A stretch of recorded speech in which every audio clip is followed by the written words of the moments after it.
సార్వత్రిక ఎన్నికల రెండో దశ నోటిఫికేషన్ విడుదలైంది. 12 రాష్ట్రాలు కేంద్రపాలిత ప్రాంతాల్లోని 88 లోక్సభ నియోజకవర్గాలకు ఎన్నికలు జరగనున్నాయి. నేటి నుంచి నామినేషన్లు స్వీకరించనున్నారు.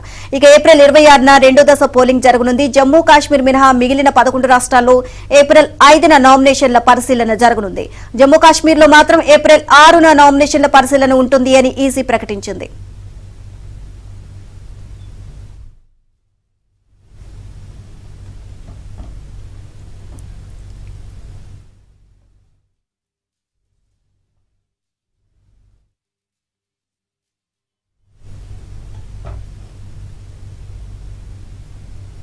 ఇదే అంశానికి సంబంధించి మరిన్ని అప్డేట్స్ మా ఢిల్లీ బ్యూరో చీఫ్ కృష్ణని అడిగి తెలుసుకుందాం. కృష్ణ, సార్వత్రిక ఎన్నికల రెండో దశ నోటిఫికేషన్ విడుదలైంది. సో దీనికి సంబంధించి ఓవరాల్ గా అప్డేట్స్ ఏంటి? మొదటి దశ ఎన్నికలు ఏప్రిల్ 19వ తేదీన జరగబోతున్నాయి. ఇప్పుడు రెండో దశకు సంబంధించినటువంటి నోటిఫికేషన్ ఈ రోజు ఎన్నికల కమిషన్ విడుదల చేసింది. ఈ రెండో దశ పోలింగ్ ఏప్రిల్ 26వ తేదీన జరగబోతుంది.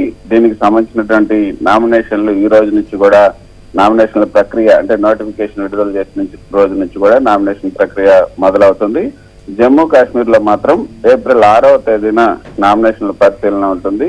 మిగతా రాష్ట్రాల్లో ఏప్రిల్ 5వ తేదీనే ఈ నామినేషన్ల పరిశీలన ఉంటుంది. మొత్తం 12 రాష్ట్రాలు కేంద్రపాలిత ప్రాంతాల్లో 88 లోక్సభ నియోజకవర్గాల్లో ఈ రెండో దశ ఎన్నికలు జరగబోతున్నాయి. అస్సాం, బీహార్, ఛత్తీస్గఢ్, జమ్మూ కాశ్మీర్, కర్ణాటక, కేరళ, మహారాష్ట్ర, మధ్యప్రదేశ్, రాజస్థాన్, త్రిపుర, ఉత్తరప్రదేశ్, పశ్చిమ బెంగాల్, మణిపూర్లో పలు నియోజకవర్గాల్లో ఈ రెండో దశ పోలింగ్ జరగబోతుంది. మణిపూర్ లో ఉన్నటువంటి ఒక్క పార్లమెంట్ నియోజకవర్గంలో కొన్ని అసెంబ్లీ నియోజకవర్గాల్లో తొలి దశలో ఎన్నికలు జరుగుతున్నాయి. మరికొన్ని నియోజకవర్గాల్లో రెండో దశలో కూడా ఈ పోలింగ్ జరగబోతుంది. భద్రతా కారణాలు అదేవిధంగా భౌతిక పరిస్థితుల కారణంగా రెండు దశల్లో పోలింగ్ నిర్వహిస్తున్నట్లుగా ఈసీ విడుదల చేసినటువంటి ప్రకటనలో పేర్కొంది. సో మొత్తం సార్వత్రిక ఎన్నికలకు సంబంధించినటువంటి రెండో దశ నోటిఫికేషన్ ఈ రోజు ఉదయాన్నే ఎన్నికల కమిషన్ విడుదల చేసింది.